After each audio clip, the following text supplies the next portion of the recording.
금이 곧 조정이 왔으면 좋겠는데 현금이 없어서 최대한 싸게 사고 싶은 어제가 제일 싸겠죠. 아무래도 금을 충분히 다 준비해 놓으신 분들은 그냥 팝콘 먹으면서 뭐 오르면 오르나 보다 내리면 내리나 보다 하면서 그냥 팝콘 먹으면서 양베리 방송 보시겠지만, 아직 목표치를 못 채우셨거나 아니면 이제 막 금 투자에 대해서 한번 입문해 보시려고 하시는 분들은 타이밍을 보통 재고 계시거든요. 그렇다 보니까 지금은 너무 비싼 것 같고, 지금 금 가격을 한번 보면 진짜 미친 수준으로 와 얘가 진짜 떨어질 생각을 안 해요. 보면은 이제 떨어질 만도 한데 하면은 다시 올라서 지금 다시 사상 최고치를 목전에 두고 있습니다. 사상 최고치까지 딱 30불 남았어요. 30불이면 한 2%도 안 남은 거죠. 이거 지금부터 금 가격이 딱 2%만 오르면 사상 최고치 뚫는 겁니다. 그 정도로 금이 너무 강해요. 와, 근데 오늘은 또 왜 이렇게 많이 오르냐? 그렇다 보니까 이게 조금만 조정 오면 사야지 라고 하면은 다시 올라가 버리고, 조금만 내려가면 사야지 하면 올라가 버리고, 도저히 우리가 살 틈을 안 준다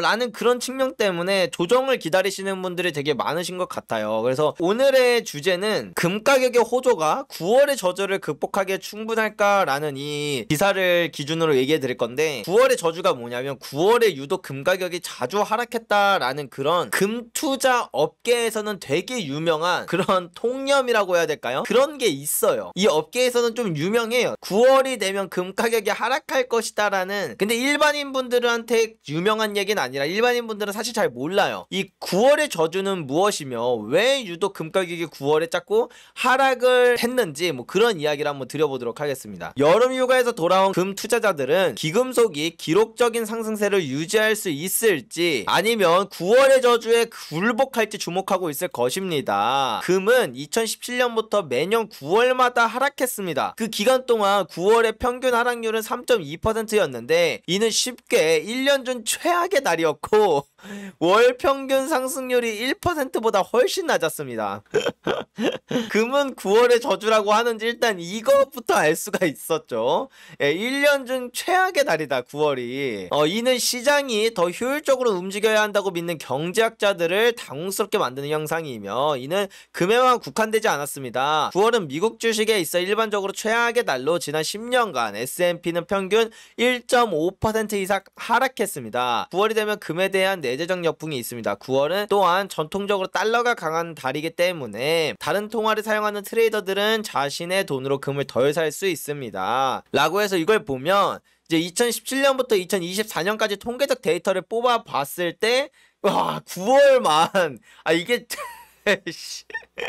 아니 이게 그냥 9월에도 좀 하락하는 경향이 있다가 아니라, 아니 이게 통계적으로 너무 유독 9월에만 이렇게, 그것도 조금 빠지는 것도 아니고 압도적으로 이렇게 많이 빠지는 이런 현상이 나타난다는 게. 그리고 이제 이거는 매년 나눈 거예요. 17년, 18년, 19년, 20년, 21년, 22년, 23년인데 와, 어떻게 단 한 해도 빠짐없이 9월만 되면 금 가격이 내린다는 거죠.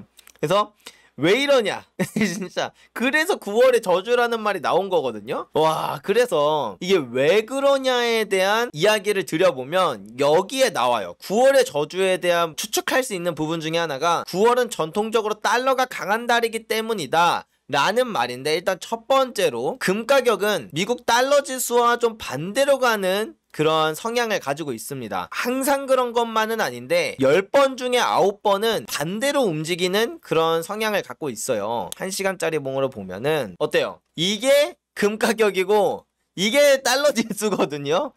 딱 보면 아시겠지만 금과 달러 지수가 정확히 반대로 움직이는 그런 성향이 있다라는 걸 알 수 있습니다. 이거는 통계적 데이터로도 상관관계가 거의 정반대일 정도로 금과 달러 지수는 반대로 움직인다라는 건 아주 유명한 얘긴데, 근데 유독 9월에 달러가 강한 달이라는 말은 반대로 금이 9월에 약세일 수밖에 없다라는 거예요. 그러면 왜 9월에 유독 달러가 강한 달이었을까요?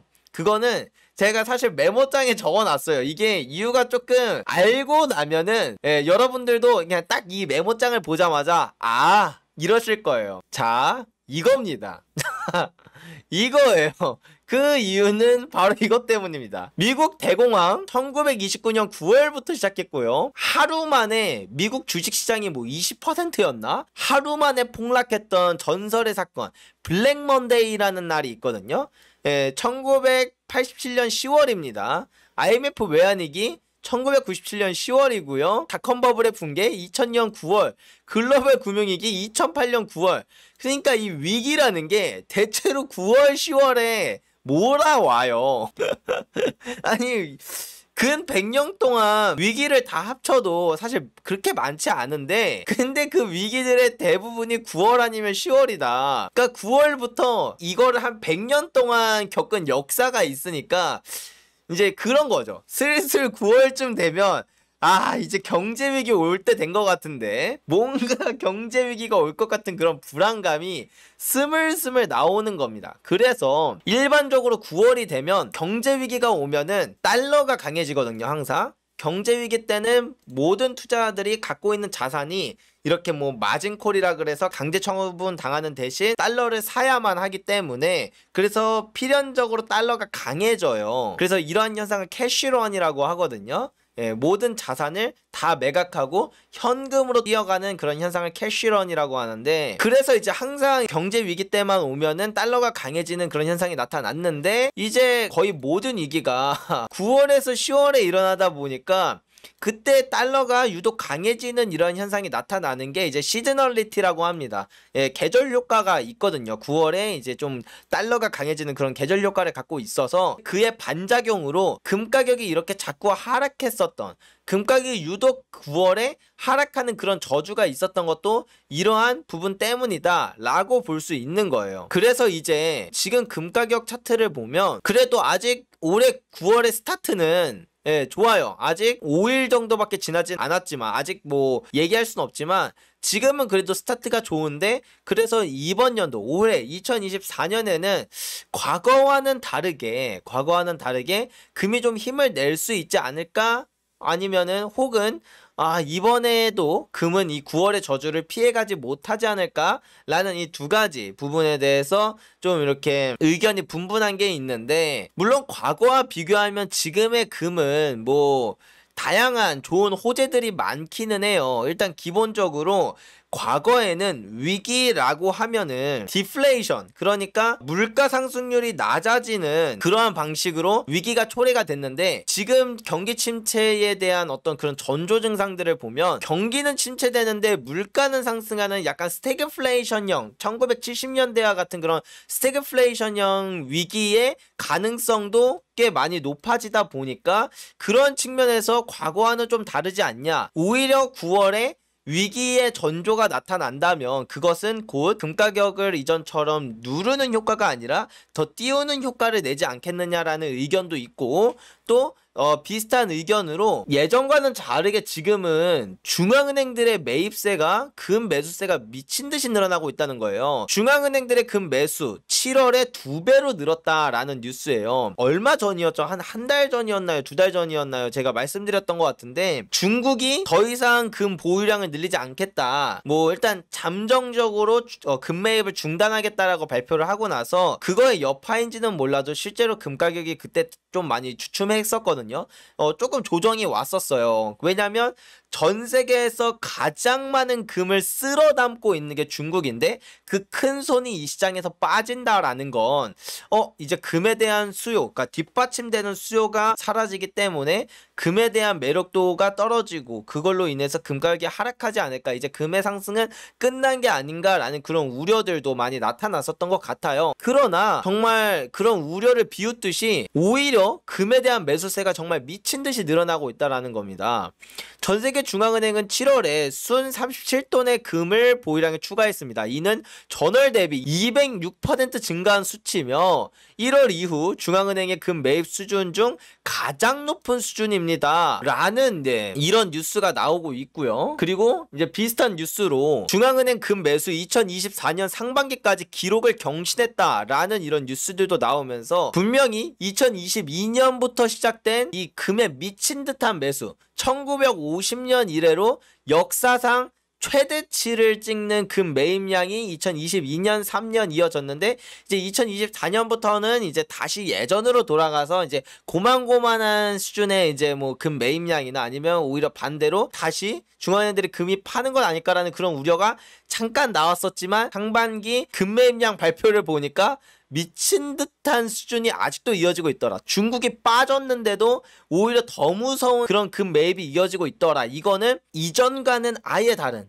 다시 과거로 돌아갈 수 없는 어떤 임계점을 넘어서 금의 사이클로 접어든 것이 아닌가라는 이런 얘기들도 있고요. 그리고 이제 지정학적인 리스크도 아직도 잔재했고 언제 터져도 이상하지 않는 그러한 부분들도 있다 보니까 과거의 패턴대로 봤을 때는 올해 9월에도 금값이 조정될 여지가 있다, 조정되지 않을까라는 그러한 측면이 있기는 하지만 이번에는 다르지 않을까라는 그런 측면도 있으면서 올해 9월은 정말 예측하기 어려운 그런 변동성이 정말 심한 장이 되지 않을까라는 그런 생각이 드는 것 같아요. 그래서 만약에 양벨이라면 어떻게 할까를 저도 스스로 생각을 해봤거든요. 올해 9월 좀 조정이 와서 금을 살 수 있을 만한 기회를 줄 것이냐, 혹은 이전과는 다르게 오히려 그런 위기에 대한 전조 증상이 금값을 폭등시키는 요인으로 작용하지는 않을까. 1970년대는 그랬으니까.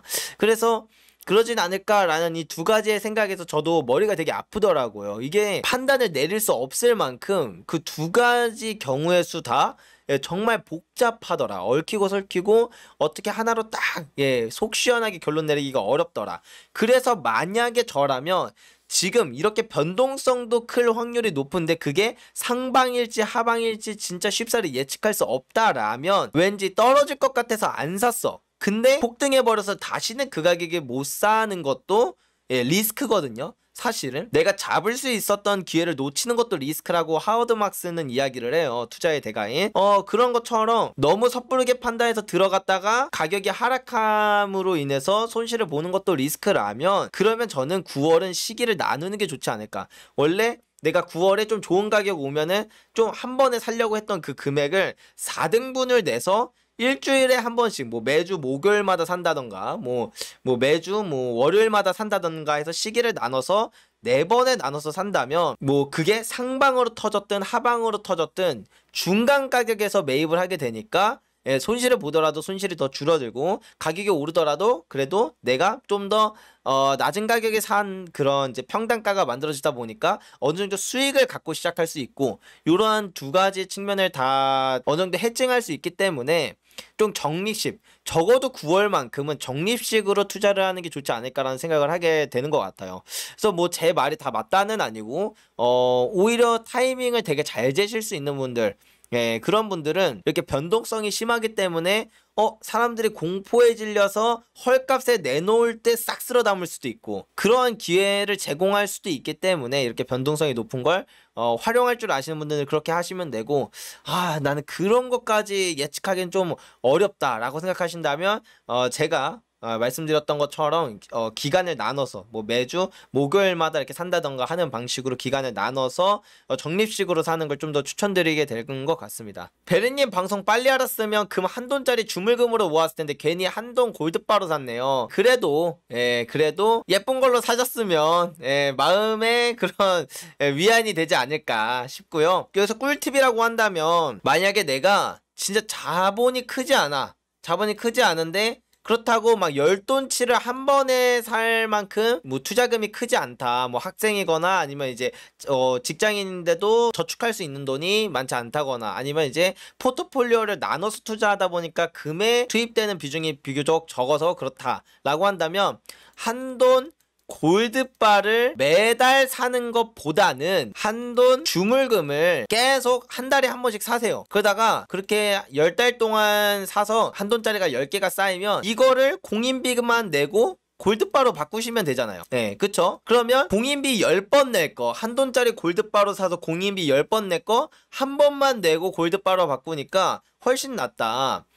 스테커스 카페도 제가 말씀드렸지만 스테커스도 그 골드바를 교환하실 수 있습니다. 여기 이제 연금술이라고 치시면 나만의 연금술사라는 이런 시스템이 있어요. 스테커스 시스템이. 그래서 열돈 공인비 5만원만 내시면은 10돈짜리 골드바로 이렇게 교환이 됩니다. 그렇기 때문에 공인비를 많이 절약할 수 있다. 요런 방법이 하나 있고, 아니면 한돈짜리 주물금도 좀 그렇다 하면은 차라리 KRX 금시장이라는 게 있어요. 이거는 1g 단위로도 그 거래가 가능하다 보니까 한 10만원이면 투자 가능하시거든요.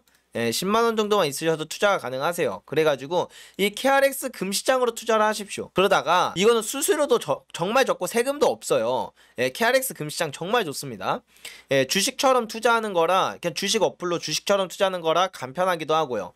이렇게 해서 요거 돈이 한 뭐 400만원 좀 넘게, 뭐 400만원 넘게 이제 모였다 라고 하면은 이거를 매도해서 계좌로 돈을 받고, 그걸로 이제 10돈짜리 골드바를 사면, 그러면 한돈짜리 골드바 10개 사는 것보다 훨씬 더 효율이 좋아지게 되겠죠. 그래서 만약에 내가 투자금이 많지 않다거나 아니면 적립식으로 사야 되는데 한 번에 많은 양을 살 수 있는 게 아니다 라고 한다면 요런 방식이 훨씬 효율적입니다. 우리가 똑같은 돈을 투자한다고 해서 다 똑같은 수익이 나는 게 아니에요. 방식을 바꾸면 남들 10% 수익 낼 때 저는 20% 수익 낼 수도 있는 거예요. 진짜 그 정도로 차이가 정말 극명하게 납니다. 남들은 수익 하나도 없는데 나 혼자 20% 수익을 낼 수도 있어요. 그 정도로 차이가 많이 나기 때문에 방법을 어떻게 쓰느냐가 되게 중요하다. 모르겠으면 양베리한테 물어봐라. 실시간 방송에 남겨라. 그러면 저뿐만 아니라 저희 구독자님들도 완전 전문가분들이 많거든요. 실물 투자로는 이미 도 같으신 분들이 많아요. 그래서 때때로는 저희 이제 고객분들의 조언을 듣다 보면은 와, 진짜 저도 개안을 하는 경우가 있습니다. 그래서 만약에 궁금한 게 있으시다, 여기다 남겨주시, 실시간 방송에서 물어보시면 돼요. 그냥 괜히 물어보기는 좀 부끄럽고 아니면은 좀 뭔가 민폐되는 것 같아서 에이 그냥 사자 라고 하시면 양베리 눈에서 눈물이 납니다. 저는 구독자님들이 방법적인 측면 때문에, 그런 비효율 때문에 손해를 보는 게 너무 가슴이 아프더라고요. 금을 밥 한 그릇 먹을 정도로 소량으로는 안 파나요? 쌀금은 세공비를 한 4.5만원 붙이던데 그건 예쁘게 만들려고 해서 그렇고요. 사실은 금을 뭐 꼭 한 돈, 5돈, 10돈 갖고 있어야만 하는 건 아니에요. 솔직히 그래야만 하는 건 아니에요. 근데 그냥 그게 중량이 딱딱 떨어지는 게 좋으니까, 그렇게 제품으로 해서 팔기에 그게 가격 설정하기도 좋고 다 좋으니까 그렇게 만드는 것 뿐이지 그렇게 갖고 있을 필요는 없어요. 그래서 이게 참 이런 말씀드리기 좀 그렇긴 한데, 솔직히 종로에서 이제 업체들끼리 거래를 할 때 그렇게 딱 10돈짜리 주물금 이런 거로 거래를 하진 않아요. 예를 들면 골드바를 제작할 때는 대부분 이제 LS라는 그런 원자재, 어떻게 보면 가장 공신력 있는 원자재를 대부분 사용한단 말이죠. 뭐 전부라고 말할 수는 없겠지만 대부분 LS라는 골드바로 된 원자재를 써요. 근데 이 업계에서는 금을 잘라서 써요. 금을 잘라서 씁니다. 금이 자른다고 가치가 떨어지지 않잖아요. 금은 5,000년이란 역사 동안 가치는 늘 동일했어요. 순도와 중량이 같으면 가치는 늘 동일해요. 이게 뭐 러시아산이건 뭐 원산지 그런 것도 중요하지 않습니다. 뭐 농산물이나 기름도 원산지에 따라 가격이 다르거든요. 뭐 브렌트유, 뭐 서부 텍사스유, 이란산 석유 이거 가격이 다 달라요. 근데 금은 원산지가 어딘지 뭐 이런 건 아무런 상관도 없고 오로지 순도와 중량이 같으면 모두 같은 가치를 갖고 있어요. 그렇기 때문에 금이거든요.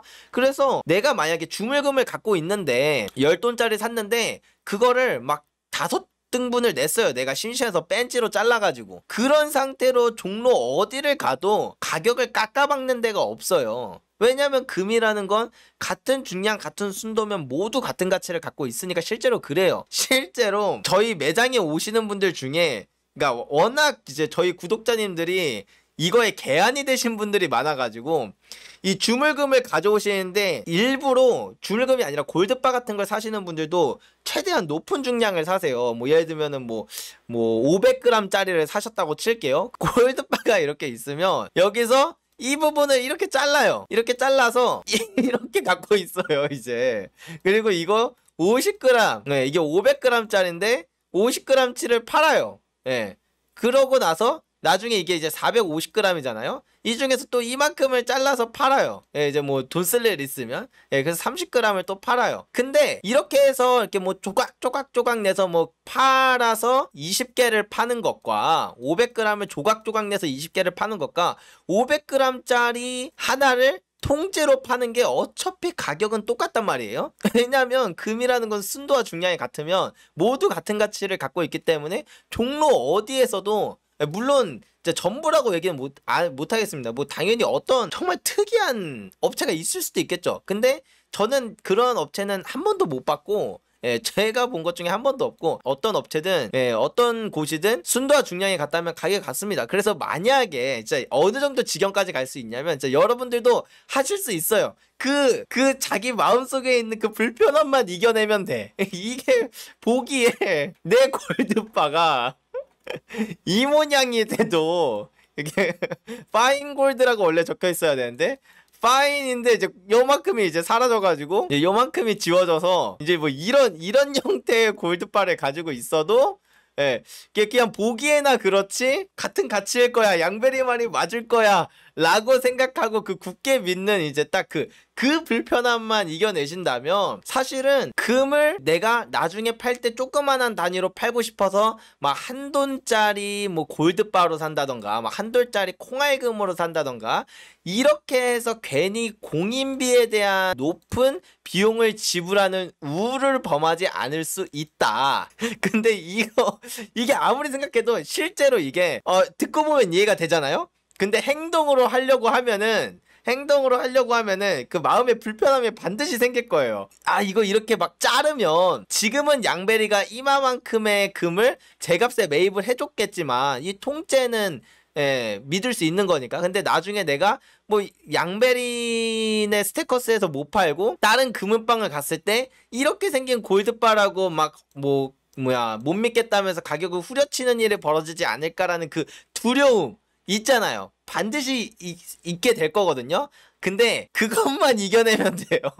그것만 이겨내면 여러분들은 이제 중량이나 그 엄청난 머릿속의 고민, 그 복잡한 그 고민들에서 벗어날 수 있다. 그냥 내 돈 되면 막 23돈짜리 금 사세요. 예, 23돈짜리 주물금 샀다가 나중에 필요하면 이 중에서 8돈만 잘라서 파세요. 예, 금은방 가서 저 여기서 8돈만 팔고 싶어요 라고 하면은 잘라주거든요.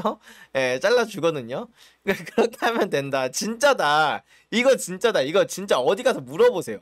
예, 이거 진짜예요. 진짜. 양베리가, 예, 왼쪽 손모가지 걸고 말씀드릴게요. 이거 진짜예요. 여기 구독자님들 중에 아시잖아요. 이거 아시는 분들 계시잖아요. 이미 개안하신 분들 있다니까요. 진짜로.